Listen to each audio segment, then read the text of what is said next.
ஈரோடு, தேனி ஆகிய 3 மாவட்டங்களிலே கடந்த 2 ஆண்டுகளில் மட்டும் 8 இடங்களில் விவசாயிகள் தனியாக இருந்த வீடுகளிலே திருடர்கள் புகுந்து விவசாயிகளை வெட்டி படுகொலை செய்துவிட்டு திருடி இருக்கிறார்கள்.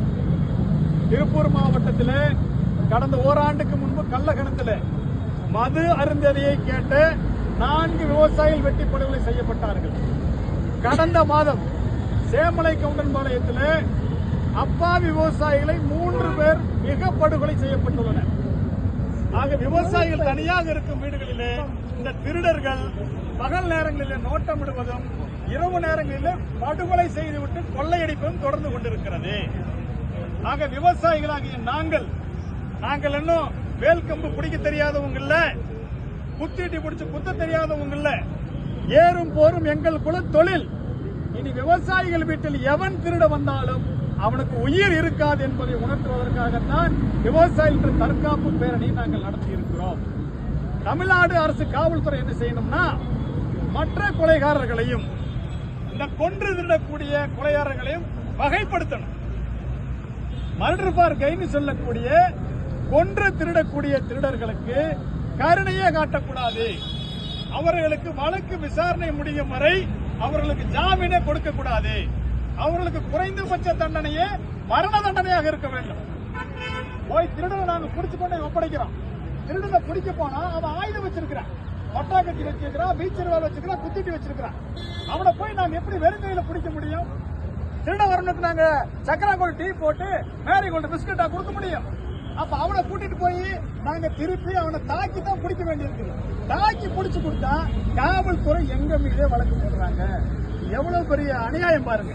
விவசாயிய உயிரை காத்துக் கொள்வதற்கு தற்காப்பு உரிமையை இந்திய அரசியலமைப்பு சட்டம் வழங்கி இருக்கிறது. குற்றவியல் சட்டங்கள் அனுமதித்திருக்கிறது. அப்ப திருட வர்றவனை, அடிக்க வர்றவனை, கொல்ல வர்றவனை எல்லாம் நாங்க மாலை ஓட்டு கொண்டு போய் ஊர்வலத்தோட திருடர் அப்படிங்கிற பட்டத்தோட காவல்துறை ஒப்படைப்போம் என்று திருடர்களும் என்ன வேண்டாம், காவல்துறையும் என்ன வேண்டாம். கையில கிடைச்சா நாங்களே மரண தண்டனை கொடுப்போம் என்பதை உணர்த்துவதற்காகத்தான் இன்றைக்கு இந்த விவசாயிகளுடைய வேலை நடந்திருக்கிறது. தமிழ்நாடு அரசு திருடர்களை, கொன்று திருடக்கூடிய திருடர்களை மிக கடுமையாக தண்டிக்க வேண்டும். அவனுக்கெல்லாம் விசாரணையே தேவையில்லை.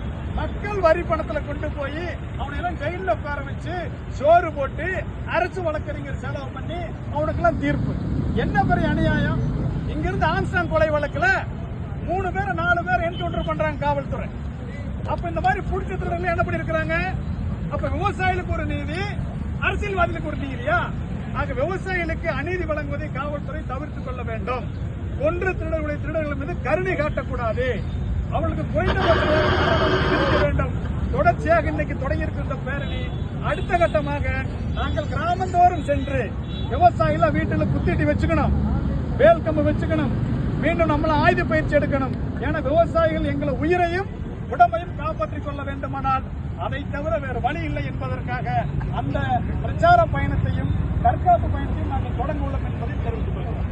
சரிப்பா, அந்த சேமலை கவுண்டன்பாளையத்தில் ஒரே குற்றம் 3 பேர் கொலை பண்ணாங்க. போலீஸ்க்கு எந்த விதமான துக்கம் இதுவரைக்கும் கிடைக்கல. நீங்க எப்படி பாக்குறீங்க? என்ன சொல்ல வரீங்க? காவல்துறை தனிப்படை ஓட்டு நிறைய வகையில முயற்சி எடுத்துட்டு இருக்கிறாங்க. இது போன்ற திருடர்களை எல்லாம் கொஞ்சம், ஏன்னா வெளியூர்ல இருந்து வர்றான், திருடிடுறான், லாபமா தப்பிச்சு போயிடுறான். தொடர்ச்சியா 1 மாசம் 2 மாசம் எடுக்குது அவங்களுக்கு இந்த மாதிரி திருத்தங்கள் சம்பவங்களை போறோம். இதுலயும் கட்டாயம் பிடித்து உரிய வகையில் தண்டனை விடுவாங்க நம்பிக்கை வைக்கிறோம். ஆனாலும் விவசாயிகளுடைய கடுமையான அதிருப்தி இருக்கிறது. எனவே காவல்துறை விரைந்து செயல்பட வேண்டும் நாங்கள் கேட்டுக்கொள்கிறோம்.